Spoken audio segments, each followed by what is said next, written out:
Excuse me, sorry, I've been holding in that sneeze all day. Hi everybody, Anthony here from Awesome Anthony Productions, and today I'm going to talk about a great way to kick off the month of October, another great horror movie that came out in 2022, and one with possibly the best viral marketing campaign that I've seen in a long time, Smile. But before we get started, go ahead and ring the bell so that you never miss any of my content. You can also find the links to my TikTok and my Instagram in the description below. Let's get into it. Smile centers on Rose, played by Sosie Bacon. Yes, the daughter of Kevin Bacon and the closer herself, Kira Sedgwick. Rose is a psychotherapist working in an emergency psych ward when a patient of hers, Laura, played by Caitlin Stasey, who actually starred in the director's short that landed him this film, Laura Hasn't Slept, brutally commits suicide in front of her after talking about being followed and seeing a creepy, smiling entity. They showed some glimpses of this death in the trailer, but trust me, they did not do this unbelievably horrifying, bloody, and long scene justice. After this, Rose's reality starts to fall apart as she's plagued by the same entity that got to Laura, and she'll have to move fast to figure out how to stop it before she kills herself and passes it on to somebody else. Now, unless you're completely new to my content, you probably know at this point that horror is my absolute favorite movie genre. I don't know if it's just a testament to how screwed up in the head I am, or if I just really appreciate a well-crafted scare, but there's nothing more comforting to me than just sitting down and enjoying some blood, gore, and disturbing imagery. I may get a little tense and spooked here and there while watching, but for the most part, horror movies don't usually scare me that bad, especially not to the point where they stick with me or give me nightmares or anything like that. Hell, sometimes I even watch them to fall asleep, but every now and then, one comes along that truly disturbs me and sticks with me for a long time afterwards.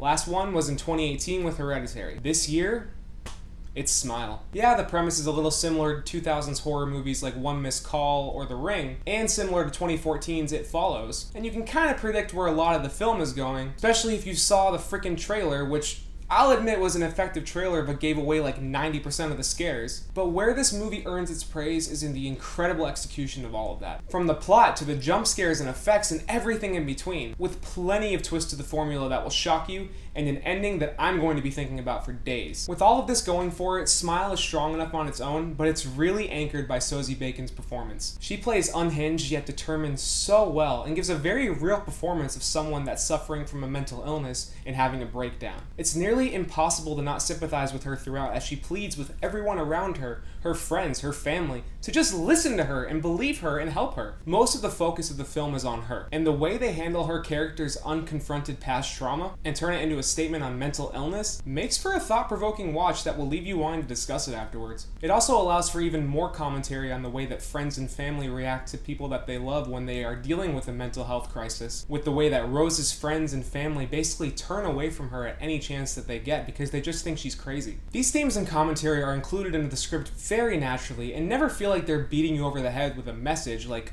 plenty of other movies in Hollywood tend to do nowadays. That really makes this feel a lot more like elevated horror than I ever expected going into it. The supporting cast is great here too, including A-Train himself, Jesse T. Usher, as Rose's increasingly distant fiancé, her pushy and showy sister played by Jillian Zinser, her ex-therapist played by Robin Weigert, and her supervisor at the hospital played by Cal Penn, and they all have a moment to shine. Or give us a really good scare. There's also Kyle Gallner as Rose's detective ex-boyfriend Joel, with a very pivotal role in the story in helping Rose learn more about the smiling entity, and he gives a very natural and effective performance here as well, ending up being one of the better characters in the film, and you definitely are rooting for him along with Rose by the end of the movie. The movie's not without some humor here and there to lighten it up just a little bit, but for the most part, it takes itself very seriously and maintains a dark and dreadful tone throughout that really left me tense with my heart pounding. This, combined with the performances of the cast, just go the extra mile with really engrossing you in the scares, which are nearly all genuinely unnerving and effective. Even the jump scares, which I usually hate in horror films, are done so well here. First-time director Parker Finn knows exactly what is effective about the best types of jump scares, and he never just settles for a fake out. He finds every creative way to put you in Rose's shoes, with the smiling entity messing with her mind and causing hallucinations and turning her into an unreliable narrator. Each and every scene in this film just proves to you that you can never really trust what you're seeing, and this sense of unknowing, along with the superb cinematography, visceral practical effects, and masterful scenes that build up tension before delivering a truly terrifying scare most of the time, is really the mark of a talented director. I mentioned it already, but I just love the fact that Parker Finn actually made the jump scares count and made them really effective instead of just doing fake out shit like a cat. Jeez!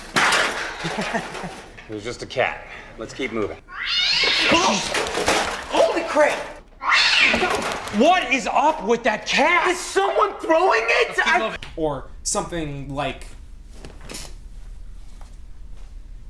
Hey, didn't see you there. All of the top-notch components of Smile come together to create a well-oiled machine, leading to an ending that legitimately disturbed me, scared me, and even caused me to look away from the screen a few times. I couldn't even get any relaxation during the credits.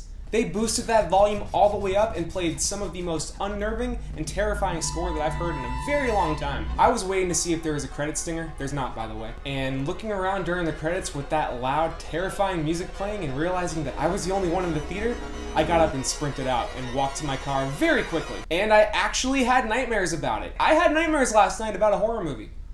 That's crazy to me. I haven't had any nightmares about a horror movie since Hereditary. So if that tells you nothing, please know that I absolutely love this movie. I'm actually torn because on the one hand, this movie really freaking messed me up, but on the other hand, I loved it and I can't wait to see it again. At this point, half of my top 10 movies of 2022 is going to be horror movies, with 3 coming from the last month! And that's my review of Smile, a masterfully executed, albeit a little familiar Scareface with a career-defining performance from Sosie Bacon, a great supporting cast, genuinely unnerving scares that make great use of an unreliable narrator, incredible practical effects to complement the occasional brutal violence, and the surprisingly deep themes of mental illness and the destructive nature of trauma. Yeah.